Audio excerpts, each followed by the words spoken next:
Okay, so obviously from the outfit you can tell it's still the same day, but just the other video was just a little, excerpt welcoming everyone back and letting you know the channel's going to be alive. Now this one video is going to be more like in depth onto what's going on with my whole infertility journey. I mean, like that's what my doctor said it was. So I am 25, so it's pretty young in my mind, I think, in general, to be having infertility issues.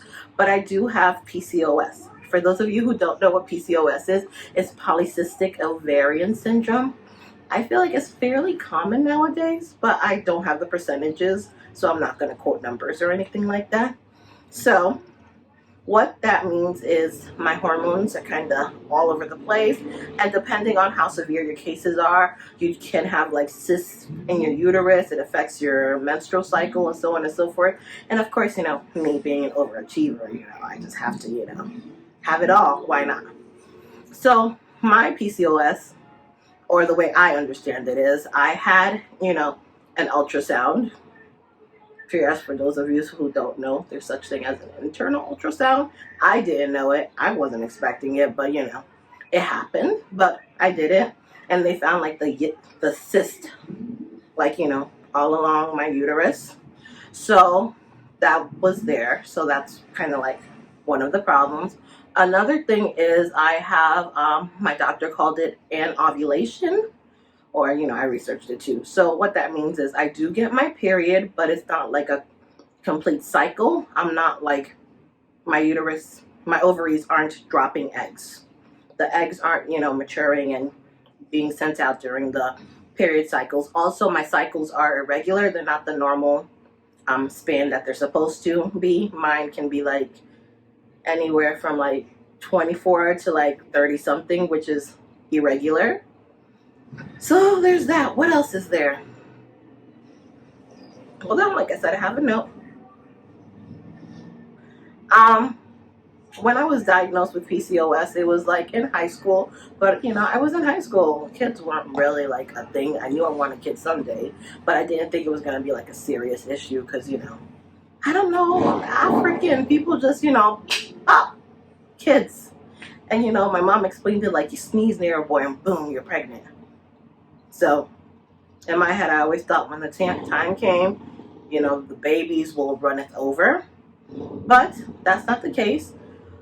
It's kind of sad, but also I feel like, sometimes I try to see it as a blessing because now I do get to make the active choice of trying to have a kid, So it's not going to be like an accident or a surprise baby. And when the kid comes, it's going to be like, hey, little jelly bean, you were wanted. You were something that, I tried and put in effort and actively, sought after. So that's going to be great. And it's going to be a cute story to tell her. In my mind, I feel like it's going to be a girl. I'm praying that it's going to be a girl. I don't know what I'm going to do with the boy, honestly. Like, what do you even do with boys? But neither here nor there. Sorry, I told you guys I tend to run into little tangents.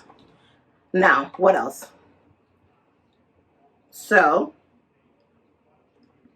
on a serious note, as far as like the PCOS and the trying to have kids, it is honestly something very scary, even though I seem like a pretty upbeat person, but it's like in my life I like kids. I've always been around kids. I was always the little kid who's taking care of aunties' kids, cousins' kids, so like I never saw my life as not having kids. And not having kids of my own is not going to be like a huge issue because worst case scenario, I can always adopt. Not even like worst case scenario. I do plan on adopting at some point in my life, regardless of if I have kids or not. Adoption has always been something, God has placed in my heart. Sorry. But yeah, so there's that. But so I just wanted to give you guys a little, update, a little a little like deep dive into the situation and into what's going on. If you have any questions, leave them in the comments section. I'll answer it. Hopefully I did a good job explaining where I'm at. If not, but comment and I'll explain. I'm sorry, I'm kind of new to this whole YouTube thing. I just wanted to track my journey and see what happens. All right, thank you guys for watching. Much love. Bye.